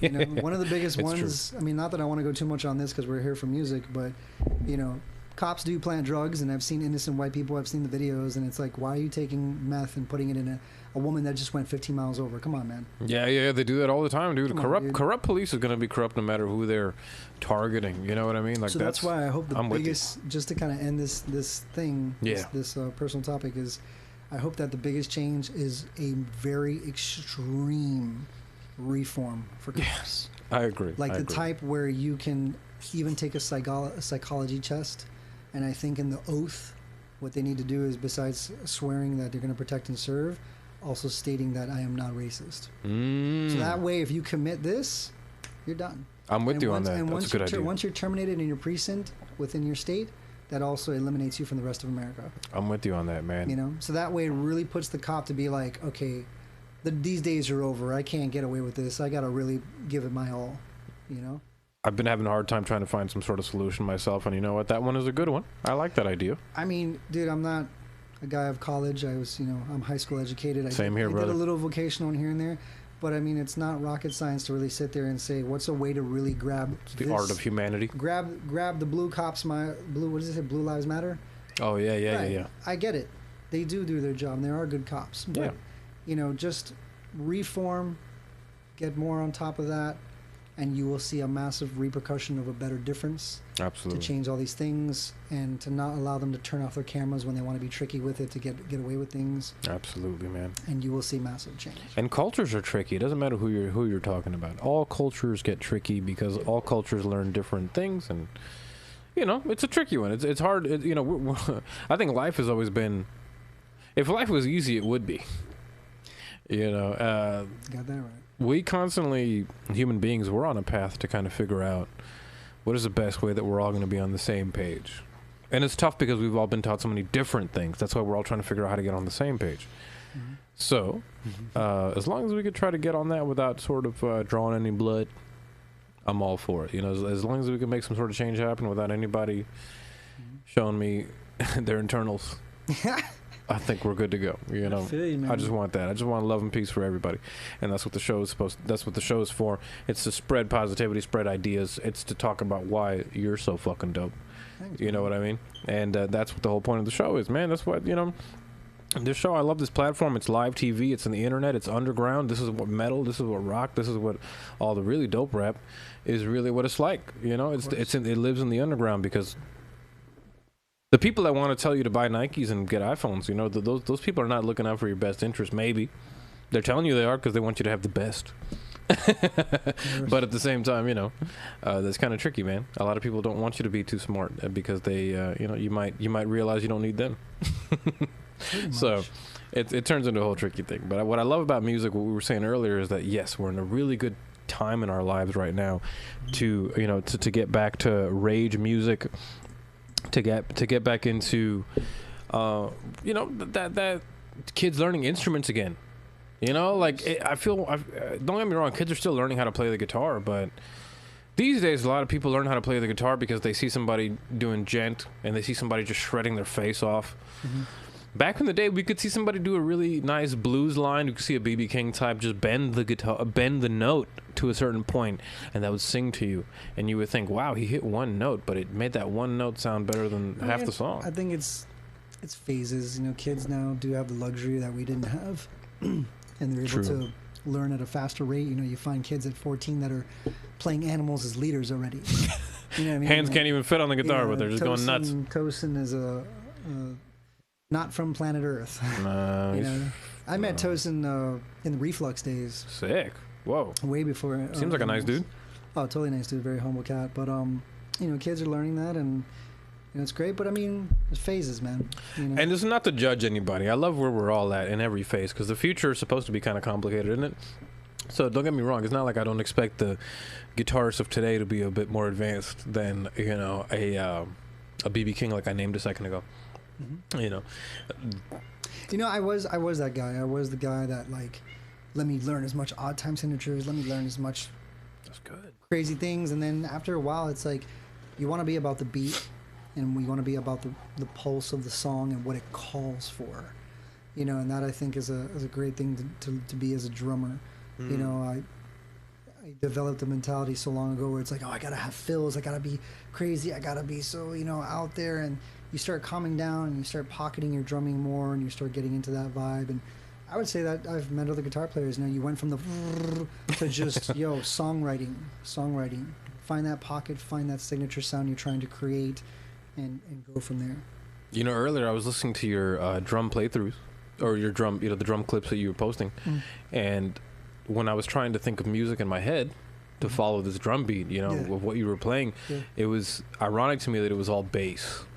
Really? So I was following with the bass, not a guitar, which is why I realized that your drum beats are very groovy, because I find myself constantly seeing that I could, just a bass on top of this would sound so great right now, and then I could add the chords later. It was just I wanted to get the bass in first before I got those chords out of the way, which to me it indicated to me that this was very groovy rather than just. Some people use their drumming like a box, and you could just put stuff inside that box. Other people, it's like a wave, and you just ride the wave. Yeah. It's different, you know what I mean? And the wave is what I like. I love the groove. I love music. I love funk. I grew up listening to a lot of funk. And don't get me wrong, in a lot of funk drumming, it's just kind of repetitive because it was the EDM of the time. Because it was people, so it was the people that were just supposed to be dancing. That's good how you said that. It was the EDM of the time. It was. I mean, hey, they were like, yo, if you change the drum beat, everybody's going to stop dancing. You better not fucking stop the drum beat. Look, keep it the same way the whole time. And so don't get me wrong, but it was unquantized. It was not quantized, which lets you get some real feeling in there. The drummers had to really, even if they were going to stay constant, they had to have that stamina, and they had to have that consistency, and they were really, they were playing their asses off. So it was a different style. It's kind of, it was different. It was different times. You know what I mean? We did a lot more with less.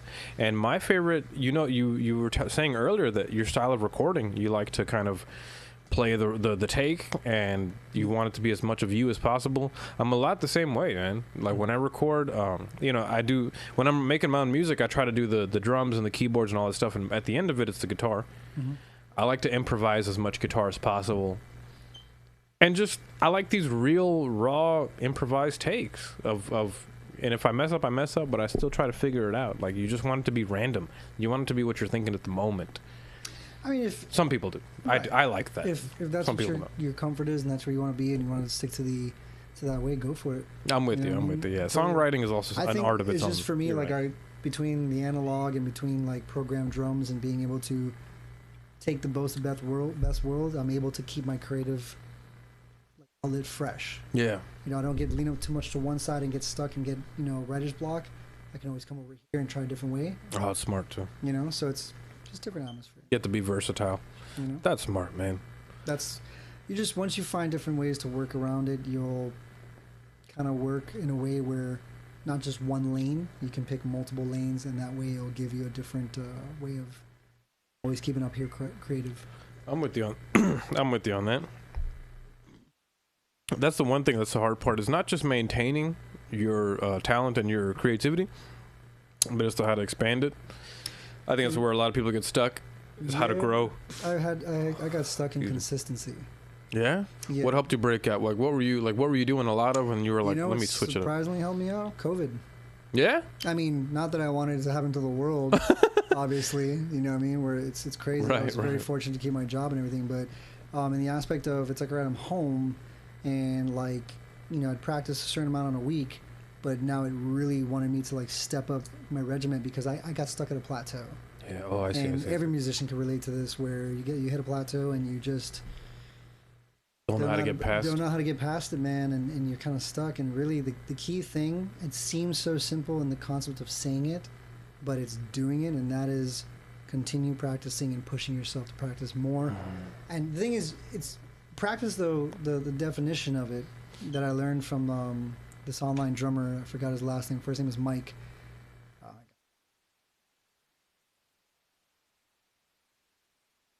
Mike Mangione. I don't know. I'm just kidding. I think it's Mike Johnson. I can't remember. Nice. Point is that you can get on your guitar and start playing things you already know. That is not practice. You can get on and put on a Metallica song or whatever and play along to it. That is not practice. That's just you doing what your comfort zone is. True practice is taking what your weaknesses are and working on them. Unfamiliarity. And I learned that in 2012 from Mike. And it's brilliant, dude. That hit me hard. I was like, totally took me out of my comfort zone, and I started saying, okay, let me create a list of what I suck at, all the certain rudiments or whatever it is, beats or whatever it is, and every day I'm going to put in work onto this, and that is how I broke my plateau. I love it, man. And whatever, if it took me a longer time to figure it out than others, people might be looking at this like, damn, Andrew. Well, whatever. Come on, buddy, catch up. Well, you know what it is about creative people compared to maybe the college types that we spoke about earlier, or the people that focus more on what their schedule allows or whatever it is. I think that there's in the creative world, you're lucky enough to be able to have this realization where one day you're playing a song and you're not fast enough, or you're playing it sloppy, and you know it kind of sucks, but it's good enough for today, and the next day you're gonna make it better. You have no other option but to make it better. And even in those first few days, whatever that specific thing you're working on that you sucked on, sure, the first day's frustrating. It's all about energy. It's when you think about it, it's like, all right, I know I'm not doing too good at this, but I'm going to get better at this. That's the missing link. And that when you tell yourself that, and you keep doing it every day, and you apply that yin and yang, it's going to come to you. And by day 4 or day 5, you're like, yo, I went from this much, and then weeks go by, and then you mastered whatever it is, that drum fill, that guitar lick. And it's completely. Dude, do you have any idea how impossible I used to think it was to hum an idea or think of something in your head and be able to play it on the guitar? You know what, the best thing I ever learned, that's been my little secret strategy that since I'm on this podcast, I'll share with you. Please do. And everybody watching and whoever's going to rewatch it, whatever. Yes. The best thing as a general musician, try to get on your instrument, and you need to push yourself. This will be in increments. It's not going to happen where you're just running on a 5-minute free-for-all. Do improvs by yourself, and continue improving by yourself. So I'll warm up, I'll do my fills, whatever, do my chops, do my 32s, do my herdas, paradiddles, doubles, all that stuff. I get on the kit, and what happens is I will go for half an hour straight, and whatever I just pull out of my ass, so to speak, I'm just going to go for it. And when you build that improv over and over and over and over and over, and then months and years go by, your improv is so good on being creative in the real time. Like a reflex. So if you put me in a room right now with John from Abiotic, or you put me in a room with one of the guys from Mastodon, or you put me just with whoever, I will just flow and completely, just 2 different realms of metal, or even John Mayer, and just be more in the John pocket. Mayer. You know what I mean? And I will flow with that right off the bat. So if you do that to yourself and really take improv and just beat the shit out of it into your head every day, just a few minutes a day, and just say, I'm just going to, whatever comes out of me, comes out of me. If it's reggae, if it's metal, if it's chords, if it's shredding, whatever it is. That's me. And then you flow with it. Yeah. And just let it go. You're going to start catching little moments where you'll ride on something for 30 seconds. Yeah. Then you're going to ride on something for 2 minutes. Then you're going to ride on something for 4 minutes. Endurance. And you don't stop. And then when you build that habit, I did that to myself purposely because I started noticing a pattern with my brain. And I was like, yo, I'm starting to do this, but I'm getting ideas and I'm getting the beats that you see that I post online out of doing that consistently. So good, dude. So that actually helps out with your songwriting as well. Yeah, absolutely, dude. Absolutely, man. That's always been my thing. I hate that today we glorify the 5-second guitarist. Play it the best you can for 5 seconds. We're going to chop it. We're going to punch you in on the next part. Chop it. We're going to punch you in on the next part. There's a and shout out to anybody who's ever tried to make a video with me, or anybody who's ever made a video with me. I'm not easy to work with. You know why? Because I want you to play it right one time. And it's hard for me to even do it, but I want myself to play it right one time. Like, I want 1 minute of a take where I don't mess up. Is it hard to do? Yeah. But it's what I want. And I hate when I see videos these days that claim to be demos, but they're totally lip synced. Totally jump in right now on that. Please. For anybody watching, for any of the clips that you've watched, I am a human being. If you thought I got that clip even in the first take, you're 1,000% wrong. You'd think after a guy that's about to hit 23 years of drumming that's no, dude. I'm a human, bro. I'm not just a button you go, yo, death metal. Boop. Doesn't work that way, dude. Like those clips or the drum covers and stuff like that. Sure, I had to take a few takes to get it where I wanted it, because when you're in the recording mode, it's a different world, dude. And here's my problem. I think there's a lot of people faking it these days, and we don't have to like put anybody down because we just don't have to do that. But at the same time, I think it's half and half. I think you take somebody like Misha Mansour, amazing producer, amazing songwriter from Periphery. You know, that guy has outdone himself. Yeah, he's a businessman.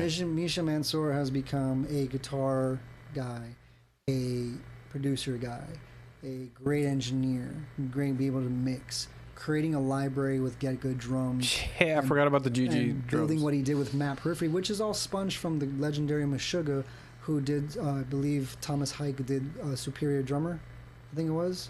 That I did not know. That's his library, I believe. I could be wrong, but that's what I was told from somebody. That's tight. From one of my old band members from Vessel, I think. Cool. So, you know, you have a professional like him that, you know, he might kill it in one take, and he might, you know, work his way through the take. I'm the type of drummer that needs to be punched through the take. So I'll get from intro to verse to chorus, and then all of a sudden I fell off the click, and then I'll tell the engineer, you know, punch me back in from where I fell off and continue through the song. That's my best strategy. Yeah. When I did Letters of the Lost, oh my God, those guys at Arcsound, I love them, but they completely annihilated my physical endurance. 3 takes per song. Wow. And then what happens is you all right, I got the best. Old school. I got the best section out of this take, and I got the best section out of this take, and then they comped it or whatever they call it, and they go all together.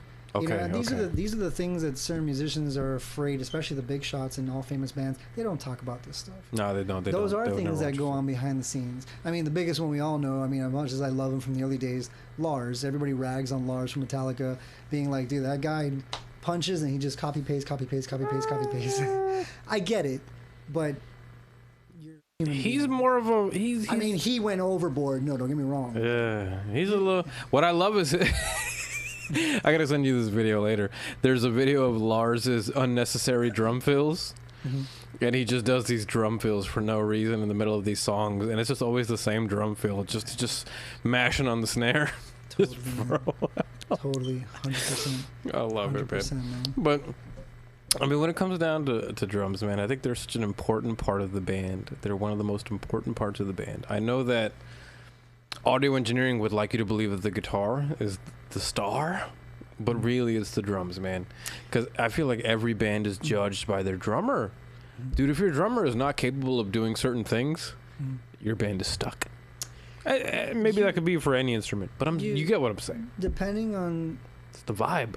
Yeah, it's the vibe, man. You're like the mood setter. Well, yeah, you're the pulse. Exactly, dude. Fuck. You are the pulse. You're the warmth in the blood. You are the, as they say, I mean, from my heyday, you're the backbone. You're the backbone of everything, and you need to make that work, and, you know, no matter what your genre is. You gotta do it, man. It's an important thing. I love Chris Adler from Lamb of God. Yeah, very He's shocked. sick. I mean, he left, right? Yeah, he left. I could understand. That was shocking. One side of the coin. Do you know why he left? I didn't look into it. He got burned out, man. He got tired. Too much touring. Touring, too much of the same songs, and you gotta realize too, man. But they were huge, dude. Touring, of course they're huge. Like I can't. I'm saying because I feel they're like one of the biggest bands in the ever. Maybe like they're probably up there in one of these some sort of top 10 list. Yeah, Chris. You know, I get it, but when you're constantly on the road with the same group of people, you have to find balance. You can exhaust those relationships. So, I mean, I can't really say anything because I'm not in the shoes. I've never lived to that caliber of success. But I see one side why. I can understand it. At the same time, it's like, dude, you know how hard it is in today's world to get to that level. Think about how many kids. You have it all in the palm of your hands, dude. Have it all. I would have recommended, if he was still in there, was take a break. Don't talk to your guys for like 2 months. Live your personal life. Be with your girl. And go on vacation. Take a yin and yang. When you're around your band members for so long, it'll exhaust. Especially like a cat like Randy, you know, where I've seen the. I had the Philadelphia DVD. Earlier days, the drunk Randy. I can get that. I had the Philadelphia DVD, and I remember they had this fist fight between the guitar player and the fucking singer. It was I remember the manager at one point threatened him. He was like, "If you don't stop, you're gonna have to mess with me, and you don't want that." And it's tough, man. You know, as a musician, you know. So it's like, you know, for that band. And then you have like, and then worst of all, between the mix of all that, you put out a new record, and then you got some diehard little elitist shithead. From one city, and it's like, oh, whatever, this record, and it's like, you could do better. You could do better. So you're the local one that is going nowhere, and I'm the one that's on top of the world. Yeah, people have a really tough way to voice their criticisms, don't they? You know, it's an odd thing, you know. Like, you understand? I heard some sort of thing a long time ago on this podcast that I used to listen to that I thought was brilliant. It was that when people criticize you and they say that something is wrong with you. Mm-hmm. They actually want to like you. The reason they're commenting and taking actual seconds out of their lives is because somewhere deep inside, they want you to be their brand. What they envision. They want you to be something that they like, and they see something in you that they do like. That's why they end up commenting, this guy talks too fast, this guy talks too slow, right? They'll say something like that because they want you to talk faster, or they want you to talk slower. They see something in you they like, yet they criticize the one thing. It's a very odd way to look at it. And if this person that I listened to didn't have a master's in social work, I would never believe that, but they do this for their living. Wow. And they study psychology all day and night for this podcast that I used to listen to. So in a way, I guess it made a lot of sense to me, where I was like, wow, these people that have some sort of negative thing to say, they really like something about you. It comes off goofy that it's negative because that's what they're getting across. But what they're really trying to say is that I wish you were more like what I want right now. I guess the only way I could relate to experiences, you know, being a local cat in the scene. You know, I had those 3 bands, Vessel, 7 Seas, and Letters of Loss. So I mean, I can understand that in the sense of people that it's like, all right, you drank your Haterade today and you now want to shit on it or whatever it is. So, you know, that's the local scene to a degree, you know. And I think I have enough confidence in 21 years of being in the Miami scene. Yeah. To kind of observe and experience it. I'm not just saying it just to start some type of fire or anything, but right. The music scene can be like that sometimes. You know, you have certain haters, and then your band is getting a little more attention, and then people start distancing themselves from you and don't want to talk to you and don't even want to book you anymore in their shows because your band is now catching more attention than their band, and it's like that happens with promoters and things like that. It can happen in the scene, dude. I've taken notice. You know what I mean? That's crazy. And I got the balls to say it right now on the podcast. You know what I mean? I've seen some of the hate over the years. Wow. You know, and it's funny. Like Oski, I'm sure you know him. Yeah. I think he said it the best. He's always said it the best. One of the best things he ever said: "Don't be a bucket of crabs. If one crab is getting success, don't try to tear them down. Push them up. Because if that band gets the success and the label takes notice, people talk in the industry." Yeah. So if people talk in the industry, what do? Gossip goes around, right? Absolutely. Rumors go around, right? That band came out of Miami, Florida. What are we faced with as Miami, Florida? We are known as Pitbull. We are known as Little John. We are known as the cocaine city to come here and get ripped up, go to Club Space at 3 o'clock in the morning, come out of Club Space at 9 o'clock in the morning, and go to IHOP. Yeah, it ain't for metal. Where do you see that about metal? Where do you see that about hardcore? We are completely plastered in the back burner while that has been our face the club value for the rest of the world to see. We are the J-Lo, Pitbull, Lil Jon. Not that I have anything against those artists. No, but where's our medal? Mad respect. But where's our medal and our rock? Yeah. People are shocked. So when you go back to my heyday, it's a beautiful scene of what it was. You know what I mean? At that time. Don't get me wrong, I'm still glad that there is a scene. I'm still glad shows are still happening post-COVID and everything like that. But, you know, people need to be, in the best words that I learned from Naveen, who used to be in Animals as Leaders, and I met him. And he's in Entheos right now with his fiancée. My buddy was on their podcast. Shout out to Naveen.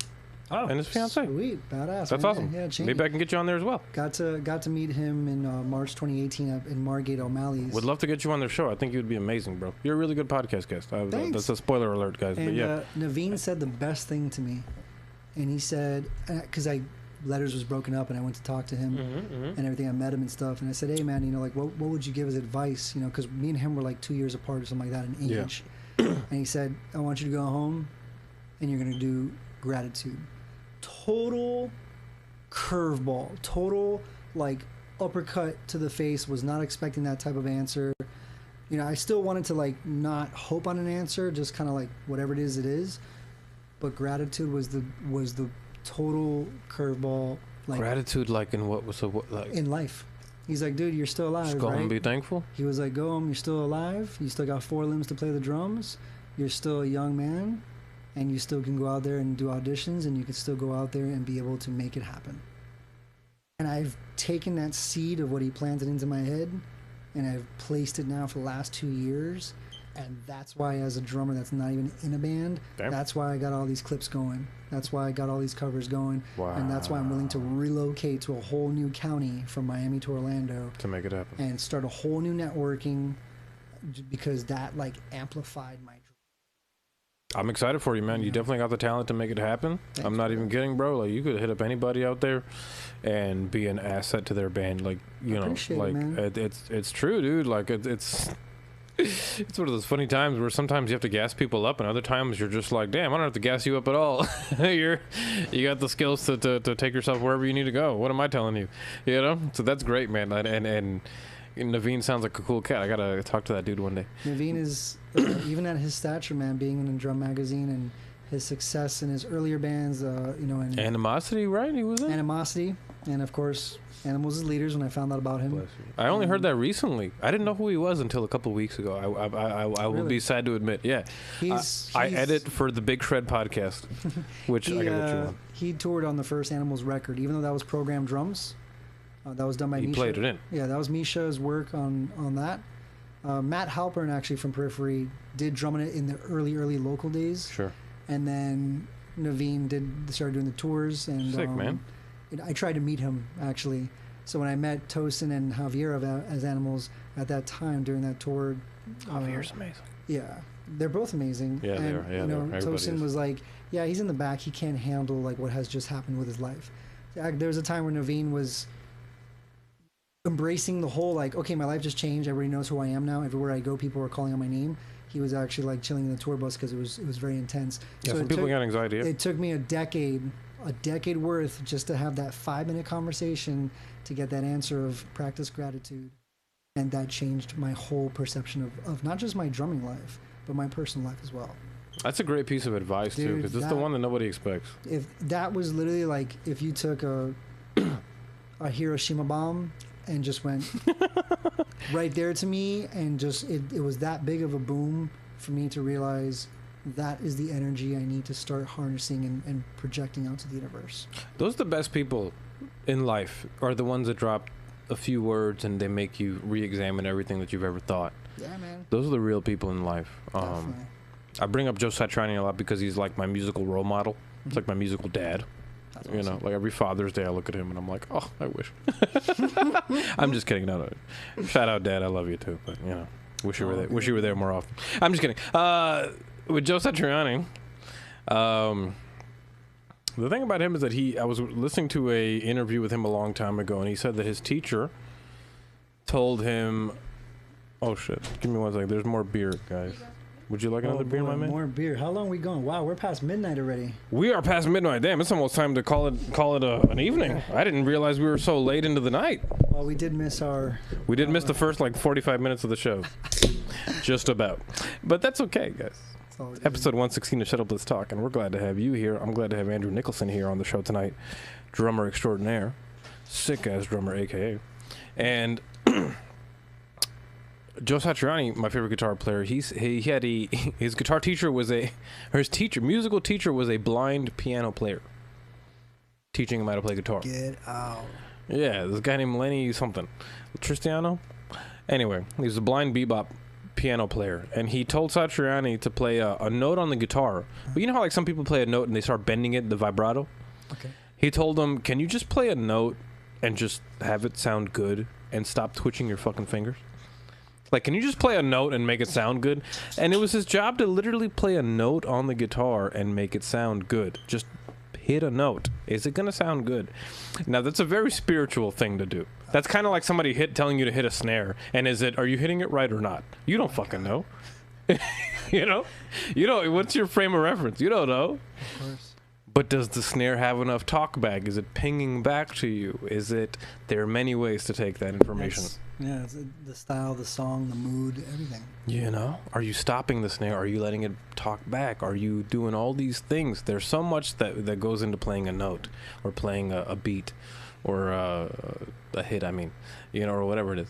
And I just thought that was brilliant. And then when you say, go home and be appreciative or have gratitude, that reminded me of that same piece of advice where you just think of everything and you're like, damn, can I just play a note and not move and just make it sound okay to somebody's ear? Mm-hmm. And it makes you just kind of re-examine everything. Makes you realize, what am I doing this for? Am I speaking or am I just yelling nonsense? I think to kind of add further to that, and anybody that's in their musical journey in life, no matter what instrument you play, if you're a singer or a dancer or a graffiti artist or a painter, is what you're saying, when you get down to the note, that's making me also think of, if you have not hit your success yet, just because you haven't done that, it's about the journey. It's about the process. It's your talent there. And hence why I brought up Gary Vee. Gary Vee, so many kids are like, oh, by 26, I'm going to be a millionaire for sure. No, you're not. That's impossible. You can't do that in 2 years. That's just, unless you rob a bank and you got away with it and you had the biggest heist plan, or you just won the lotto. Or you got the next app that's going to take us. It's just not going to happen. Yeah. So it's really realizing, okay, you can't get your success in this time frame, this way for the camera. It's more like this time frame. That's the reality. Oh, yeah. Oh, yeah. You know what I'm saying? Don't be wrong. There's some people that got lucky. The band The Used, they got signed in 1 year after forming by John Feldman of Goldfinger, and The Used had... That's who signed them? Yeah. I didn't know that, and I love that first album of The Used. It's funny because it's all who you know, and they just happen to know John at that time. The guitar player did at that time. But anyways, I don't want to veer off too much with that. What I'm trying to get to is, it's all about the journey, and I learned that, and I thank that to Roms from Falsetta and Enter the Crown locally, because when Letters broke up, man, I was just so in depression mode. I couldn't believe it. I had to close out the bank accounts. I had to shut down the LLC. Shit. I had to, just everything, dude. That's painful, dude. Dude, going into the bank account and closing out the checkings to Letters of Lost was just like a dream, just like to your heart, and being able to go through the process and heal as a person and move forward as a musician. One of the best things Roms told me, he called me actually like a couple of days after the band broke up, and we spoke on the phone, and I'm a strong character. I've come across like that to many people in the music scene, and one of the best things he told me, he's like, dude, it's about the journey. He's like, I know you don't see it right now, brother, but you just gotta pierce through and forget your age. If your drive and tenacity's still there, good.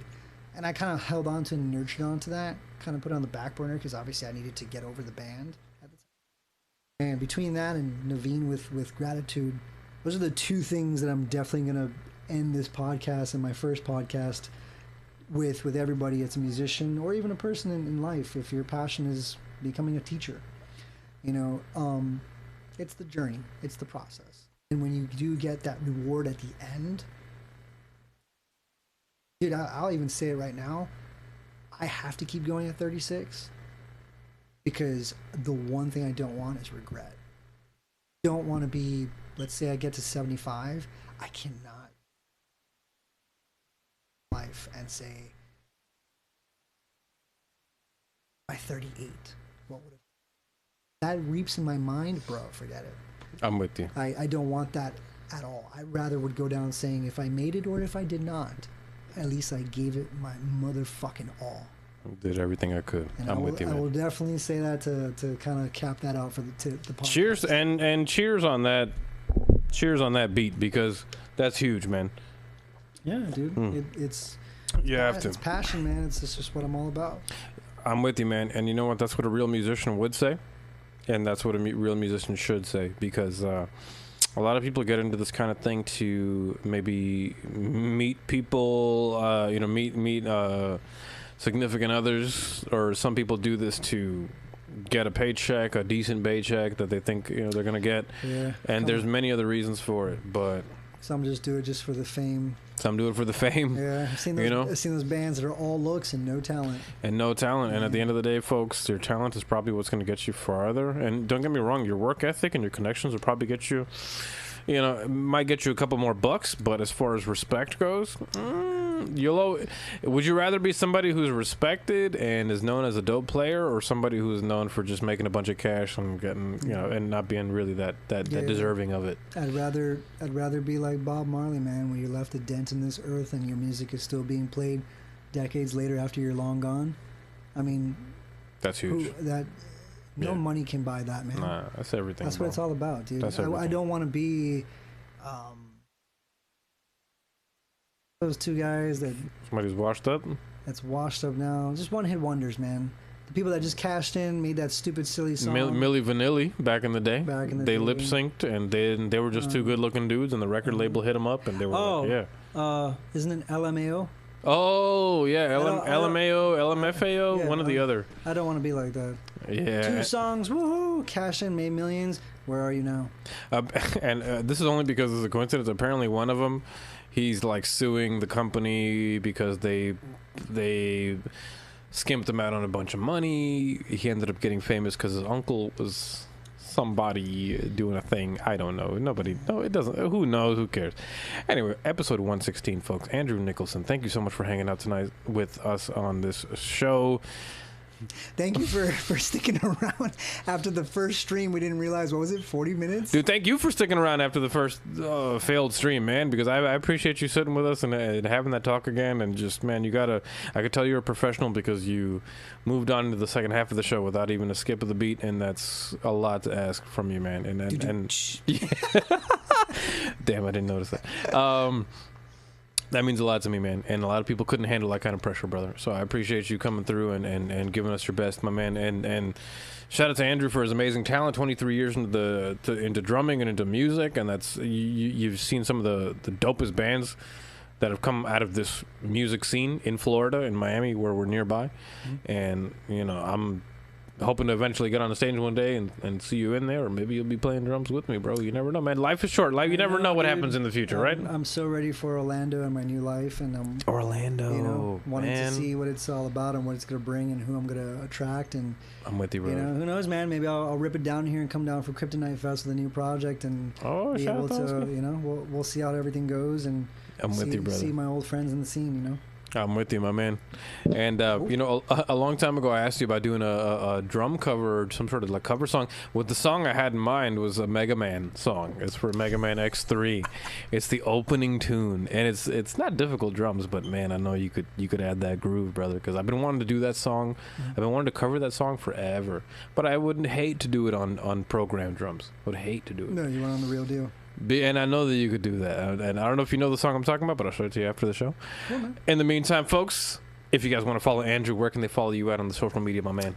Check me out on any platform: YouTube, Instagram, Facebook, Twitter, TikTok. Drew Drums 84. Again, Drew Drums 84, man. Drew Drums 84. Feel free to follow him on the everywhere. In the meantime, folks, if you guys want to follow me, it's at Alazar Chan. If you guys want to follow the show, it's at ShutUpLetsTalk, all over the internet, the webosphere, the globus, whatever. In the meantime, love, peace, chicken grease, folks. Look both ways before you cross the street. We will catch you on the next episode. of Shut Up, Let's Talk next week. Later. Peace. Peace.